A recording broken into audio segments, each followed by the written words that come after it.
आज की कहानी है चतुर लड़की गोपी। एक राज्य में एक चालाक राजा रहता था। वह लगान के नाम पर गांव के गरीब किसानों से हर साल हुई फसलों के सारी अनाज की बोरियां लेकर अपने गोदाम में रखवा देता था। राजा कई सालों तक ऐसा करता और इसकी वजह से गांव वालों के पास बस खुद के खाने का ही अनाज बचता था। ऐसे ही राजा चावल की बोरियां भी अपने गोदाम में रखवा देता था, लेकिन वो काम भी ऐसे करता था कि उसके ऊपर एक दाग भी ना लगे। मतलब गरीब किसानों के अनाज लूटने के नाम पर उसका नाम खराब ना हो, ऐसे काम करता था।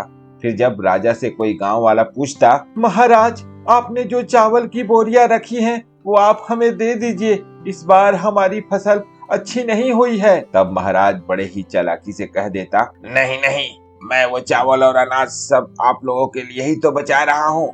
अगर भगवान ना करे कभी सूखा पड़ा या अकाल हुआ तो आप लोग कहाँ जाएंगे। राजा की ये बात सुन प्रजा तो तसल्ली से लौट जाती। ऐसे ही कुछ समय गुजरने के बाद सच में अचानक उस राजा के राज्य में अकाल पड़ा, सूखा पड़ा, न बारिश हुई, फसलें खराब हो गई और गांव में गरीबी छा गई। लोगों के घर में खाने का एक दाना भी नहीं बचा था।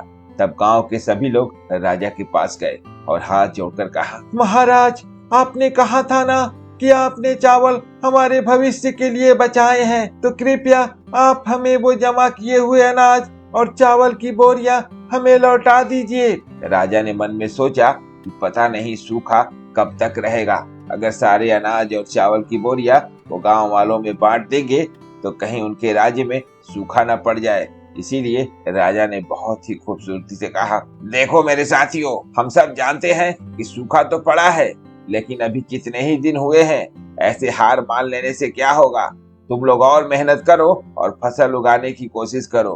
कहते हैं ना, मेहनत करने वालों की जय जयकार होती है और ना बन पाए तो कुआं खुदवा लो। आखिर गांव में एकजुटता होना कितना जरूरी है, और अगर तब भी बात ना बने तो हमारे पास आना, हम आपकी मदद जरूर करेंगे। उन गांव वालों में सब तो राजा की बात से सहमत हो गए थे और वहां से लौट गए। लेकिन एक चालाक लड़की गोपी वो राजा के दरबार में इधर उधर सबकी नजरों से बचती हुई राजमहल घूमने लगी। वह राजा के राजमहल का हर एक कोना देख परख रही थी।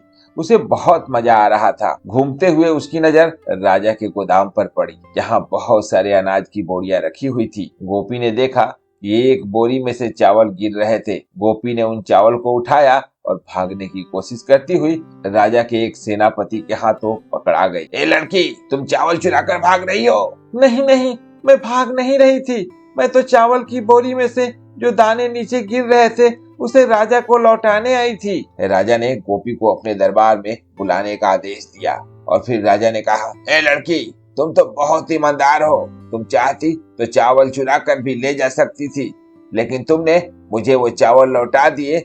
बताओ तुम्हें इस ईमानदारी के लिए क्या इनाम चाहिए। गोपी भी बड़ी चालाक थी। उसने राजा से कहा कि उसे इनाम में आज इसी चावल के बदले बस 10 दाने दिए जाए और फिर हर रोज उसी चावल के 10 दानों के बदले 3 गुने दाने दिए जाए।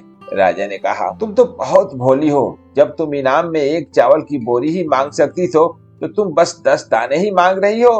गोपी इस दिन 10 दाने लेकर चली गई। फिर दूसरे दिन उसके 3 गुने दाने, चौथे दिन उसके 3 गुने दाने, और ऐसे करते हुए एक दिन गोपी के पास एक चावल की बोरी ही आ गई। फिर ऐसा करते हुए 1-2 महीनों में गोपी के पास राजा की सारी जमा की हुई चावल की बोरियां आ गई। राजा को इसका भान ही नहीं था कि ऐसा करते हुए गोपी राजा का गोदाम ही खाली कर रही थी। जब आखिरी बार गोपी इनाम का चावल लेने गई तो राजा का सेनापति ने कहा, महाराज क्षमा करें, लेकिन अब आपके पास एक भी चावल की बोरी नहीं बची है। इनाम के नाम पर आपने इस लड़की को सारी बोरियां दे दी हैं। राजा को अब एहसास हुआ कि उससे भी बड़ी चालाक वो लड़की गोपी थी, जो बड़ी आसानी से राजा के गोदाम में से सारी चावल की बोरियां निकाल ली। जब राजा ने उस लड़की से पूछा वो इतने सारे चावल की बोरियों को क्या करेगी, तो लड़की ने जवाब देते हुए कहा कि वो इन चावल की बोरियों को गांव वालों में बांट देगी। वो छोटी सी लड़की गोपी की चतुराई देख राजा आश्चर्य में पड़ गया।